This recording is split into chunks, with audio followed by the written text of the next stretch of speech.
नमस्कार, आदाब। Red mic दुनिया में आपका स्वागत है। मैं हूं सौरभ कुमार शाही। ईरान युद्ध के कॉन्सिक्वेंसेस कुछ तो जाने पहचाने हैं, कुछ ऐसे हैं जो हमें समझ में आते हैं, लेकिन कुछ ऐसे कॉन्सिक्वेंसेस हैं जिसकी प्रेडिक्शन कोई नहीं कर सकता था।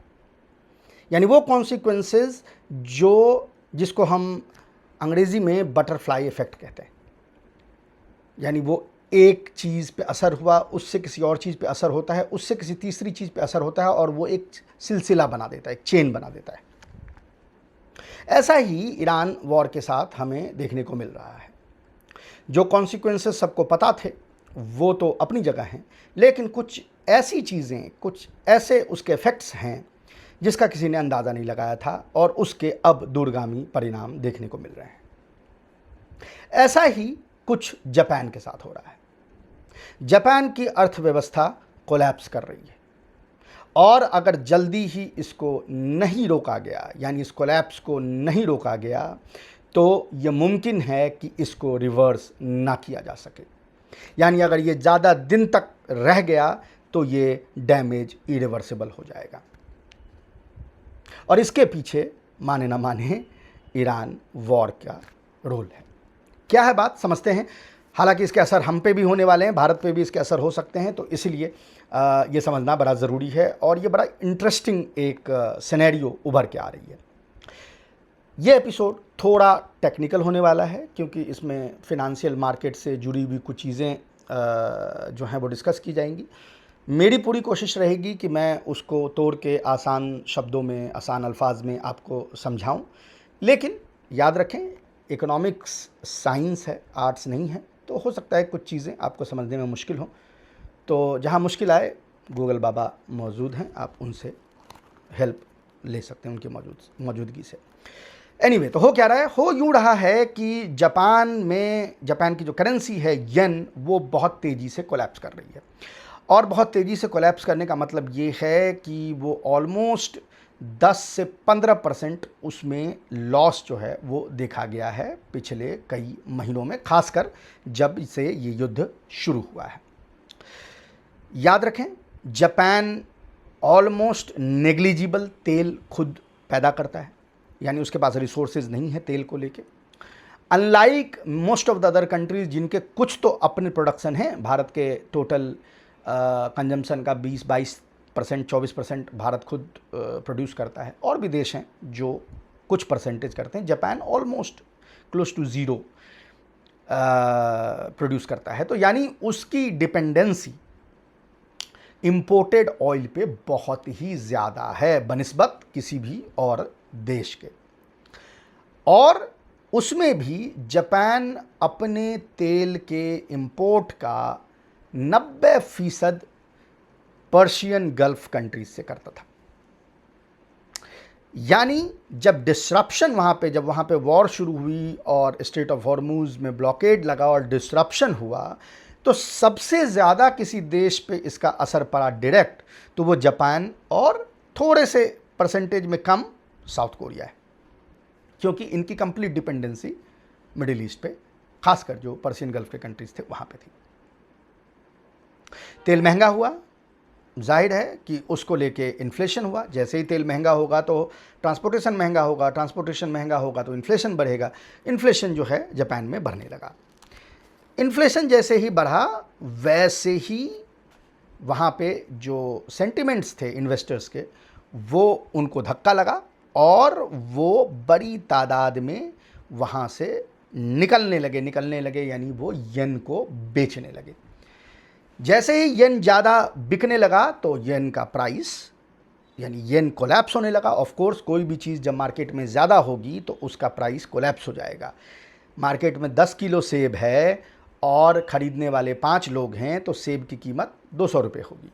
अगर 20 किलो सेब मार्केट में आ गई और ख़रीदने वाले 10 ही हैं तो सेब का दाम घट जाएगा, क्योंकि एक अनार 100 बीमार वाली स्थिति नहीं रही।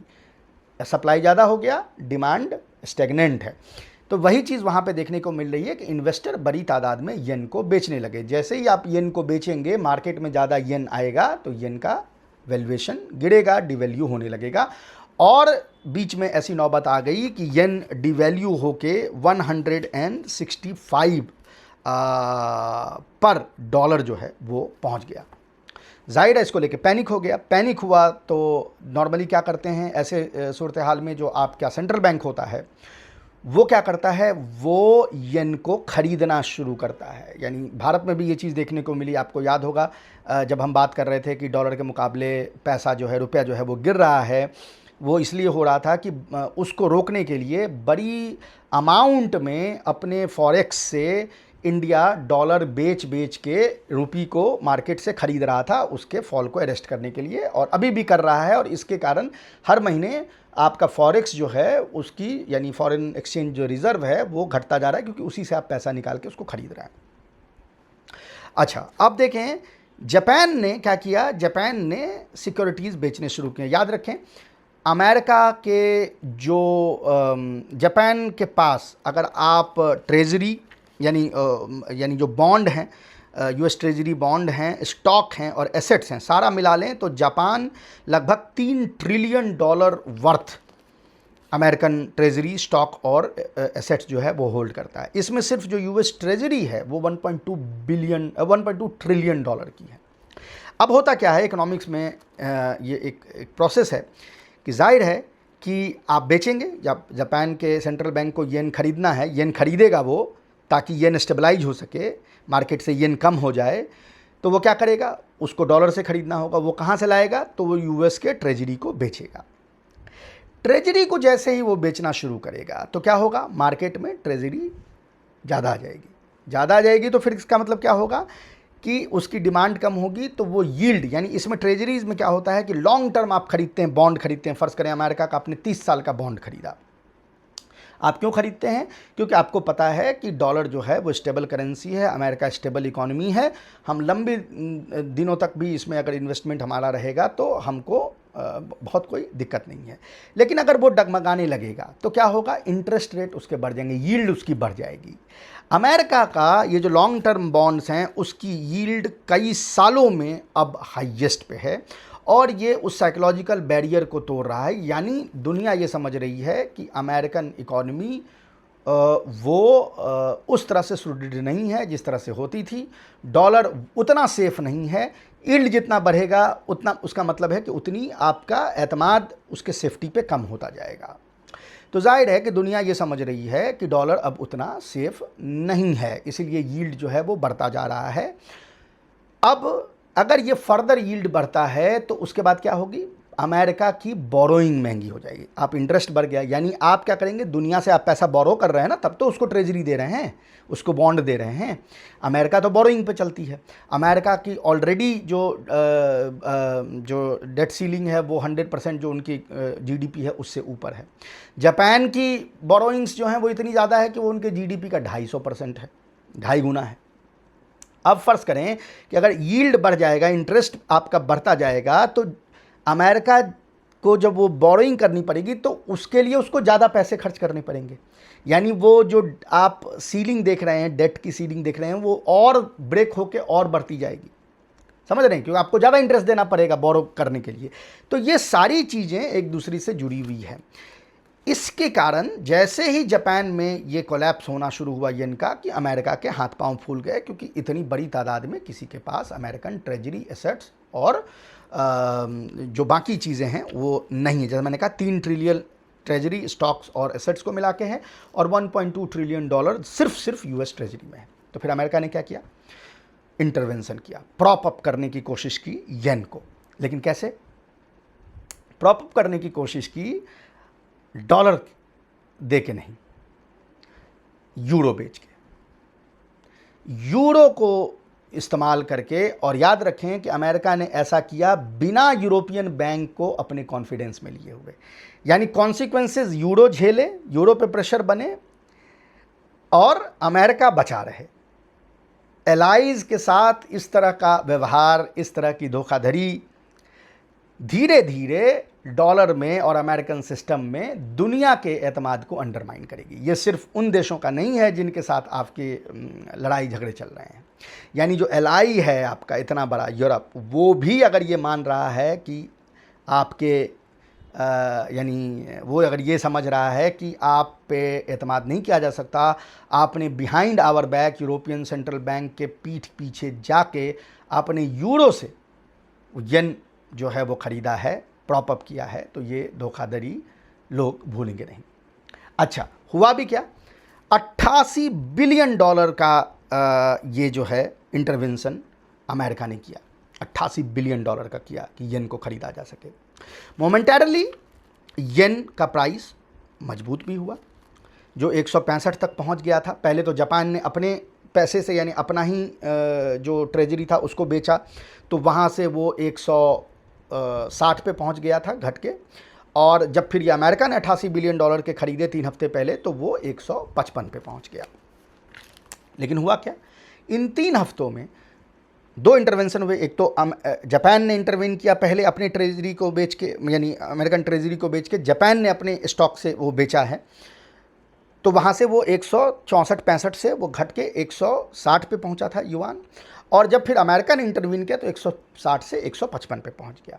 लेकिन इंटरवीन करने के बाद वापस से यानी वो $88 बिलियन फूक गए, और अब येन वापस से 159.6 यानी 160 पे पहुंच गया। यानी अमेरिका का जो पोर्शन था $88 बिलियन जो इंटरवेंशन की गई थी वो मिट्टी हो गई।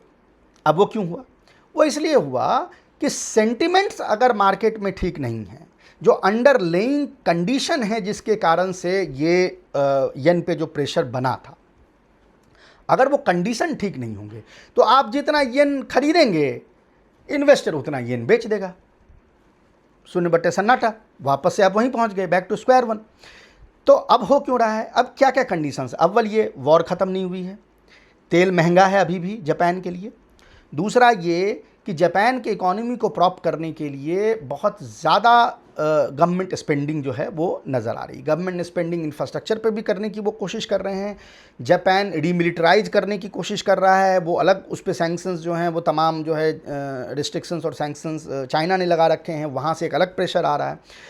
साथ ही साथ कि बढ़ते तेल के प्राइस का लोगों पे डायरेक्ट असर ना पड़े, तो उसको कुशन करने के लिए गवर्नमेंट थोड़ी सब्सिडी दे रही यानी कि मार्केट में और पैसा जो है वो इन्वेस्ट कर रही है। ये सारी चीज़ें इन्फ्लेशन को फर्दर बढ़ा रही हैं। अगर इन्फ्लेशन फर्दर बढ़ेगा तो सेंटिमेंट सेम रह गई, तो क्या फ़ायदा, आपने अगर येन मार्केट से ख़रीद भी लिया तो येन तब भी उतना ही येन जो है वो इन्वेस्टर्स ने बेच दिया, आपसे डरता तो है नहीं वो। अच्छा, साथ ही साथ अब मसला क्या है कि जैसे ही येन और वीक होता जाएगा तो ये अमेरिका के लिए डबल वैमी है। जैसा मैंने कहा कि वो ट्रेजरी बेचता जाएगा तो यानी अमेरिका के लिए बोरिंग कॉस्ट जो है बढ़ती जाएगी। लेकिन साथ ही साथ एक और दिक्कत होगी, दिक्कत ये होगी कि जापान के साथ अमेरिका का ट्रेड लॉपसाइडेड है, यानी जापान से जो अमेरिका की इंपोर्ट है वो बहुत ज़्यादा है बनिस्बत अमेरिका से जापान के एक्सपोर्ट पे। अब होगा यूँ कि येन जैसे ही वीक होगा तो जो जापानीज एक्सपोर्टर्स हैं वो ज़्यादा कॉम्पिटिटिव हो जाएंगे बनिस्बत अमेरिका के, जो अमेरिका में सेम चीज़ मैन्युफैक्चर करते हैं। मैं एग्जांपल दे देता हूँ, फ़र्ज़ करें कि एक हैंड हेल्ड पंखा है, खैर जापान इससे ऊपर की चीज़ें बनाता है पर एग्जांपल मैं दे रहा हूँ। हैंड हेल्ड पंखा है जो जापानीज एक्सपोर्टर अभी तक $10 का बेच रहा था, और अमेरिका में फ़र्ज़ करें कि किसी और मार्केट से या अमेरिका को बनाने में उसको $8-9 लग रहे थे, तो कम से कम एक कंपटीशन था। अब अगर येन वहाँ पे कोलैप्स करेगा तो वो जो $10 में पंखा, $11 में जो पंखा बन रहा था जापान में, वो $8 का बनने लगेगा, तो सडनली वो ज़्यादा कॉम्पिटिटिव हो गया, यानी इंपोर्ट जो है वो बढ़ जाएगा जापान से। और दूसरी तरफ येन चूँकि कमज़ोर हो रहा है तो जाहिर है कि जब वो जापान इंपोर्ट कोई चीज़ करेगा तो वो डॉलर में उसकी प्राइसेस बढ़ जाएंगी। क्यों बढ़ जाएंगी, क्योंकि येन कमज़ोर हो गया, खरीद तो वो येन से रहा है, तो अमेरिका का एक्सपोर्ट महंगा होता जाएगा। एक्सपोर्ट जैसे ही महंगा होगा तो एक्सपोर्ट कम हो जाएगा, यानी ऑलरेडी जो गैप इंपोर्ट और एक्सपोर्ट के दरमियान है, ये जो करंट अकाउंट डेफिसिट, सॉरी जो ये ट्रेड डेफिसिट जो आपको नज़र आ रही है अमेरिका और जापान के दरमियान में, ये और बढ़ती चली जाएगी। डोनाल्ड ट्रंप की कोशिश है कि इसको घटाया जाए, टैरिफ टैरिफ टैरिफ करके, लेकिन यहाँ पे उसका उल्टा हो रहा है, ये और बढ़ती चली जाएगी। तो इसीलिए यानी वो कुआं खाई वाली बात है कि इस तरफ से आप करने की कोशिश करेंगे तो ये नुकसान है, इधर से करने की कोशिश करेंगे तो ये नुकसान है। अल्टीमेटली चीज़ वहाँ पे जाके अटकती है कि ये अंडरलाइंग कंडीशंस क्या हैं। एक तो ये कि जब तक ईरान वॉर ख़त्म नहीं होता, स्ट्रेट ऑफ हॉर्मुज़ नहीं खुलता है, तब तक ये चलता रहेगा। दूसरी तरफ एक और भी चीज़ है, वो ये है कि अगर इंटरेस्ट रेट आप देखें तो यूएस इंटरेस्ट रेट अभी 3.5 से 3.75% पे चल रही है, जबकि जापानीज़ सेंट्रल बैंक ने इंटरेस्ट रेट जो है वो अभी 1% किया है। हालांकि अभी कुछ दिन पहले तक वो ज़ीरो था, इनफैक्ट ज़ीरो से कम था, माइनस में था। तो जब इतना का गैप होगा, 1%, अभी फिल वक्त उसने 1% कर दिया, हालांकि लोगों का डिमांड था कि इसको 2% करें। 2% आप करेंगे तो इन्फ्लेशन, ये तो दो तरीके से कहा जाता है ना, मॉनेटरी पॉलिसी होती है, फिस्कल पॉलिसी होती है। मॉनेटरी पॉलिसी, फिस्कल पॉलिसी दोनों को इस्तेमाल करके इन्फ्लेशन को कंट्रोल करने की कोशिश की जाती है। तो यहाँ पे मामला ये था कि आप इंटरेस्ट रेट जितना बढ़ाएंगे, मार्केट से पैसा उतना सक होगा, उतना येन सक होगा, तो येन जो है वो स्टेबलाइज करेगा। लेकिन मसला ये है कि अगर आप बहुत ज़्यादा बढ़ाएंगे, अगर यानी इसको 1% से अगर आप 2% तक करेंगे, तो उसके फिर और दूसरे कॉन्सिक्वेंसेज हैं जो आपको झेलने पड़ सकते हैं। वो चीज़ गवर्नमेंट नहीं करना सकती है, क्योंकि उसको लगता है कि ऑलरेडी जापानीज़ पब्लिक पे बहुत ज़्यादा प्रेशर है, तो इमीडिएट इंटरेस्ट रेट बढ़ाने से उनको नुकसान होगा। अब चूंकि अमेरिका 3.5 से 3.75% इंटरेस्ट दे रहा है और जापान 1% ही दे रहा है, तो जाहिर है लोग जापान से पैसा निकाल के अमेरिका के बॉन्ड में इन्वेस्ट करेंगे। तो बड़ा कॉमन सा चीज़ है। ये गैप जब तक बना रहेगा, तब तक ये गोईठा में घी डालने वाली बात हो गई कि आप उपले में घी डाल रहे हैं, आप ट्रेजरी को बेच के, यूरो को बेच के येन को प्रॉप अप करने की कोशिश कर रहे हैं। इन्वेस्टर को लग रहा है कि अंडरलाइंग सेंटिमेंट सेम है, वो चेंज नहीं हो रही है, तो वो येन वापस खरीद रहा है और येन पे प्रेशर बन रहा है। अच्छा, अब इसके असर जो हैं ऑलरेडी साउथ कोरिया में भी दिखने लगे हैं। उनके भी लॉन्ग टर्म जो बॉन्ड्स हैं, उसका इंटरेस्ट 30 ईयर्स हाई पे, किसी का अपनी ज़िंदगी में सबसे हाईएस्ट पे पहुंचा हुआ है। अमेरिकन लॉन्ग टर्म बॉन्ड के यील्ड हाईएस्ट पे हैं, कोरियन लॉन्ग टर्म बॉन्ड के यील्ड हाईएस्ट पे हैं, जापान लॉन्ग टर्म बॉन्ड के यील्ड हाईएस्ट पे हैं। यानी पूरी की पूरी इकॉनमी डिस्टेबलाइज हो रखी है। स्टेबलाइज होती है, नहीं होती है, आगे की बात है। ऑफ कोर्स कुछ भी डेवलपमेंट होगा इंपॉर्टेंट, हम आपके पास लेके आएंगे।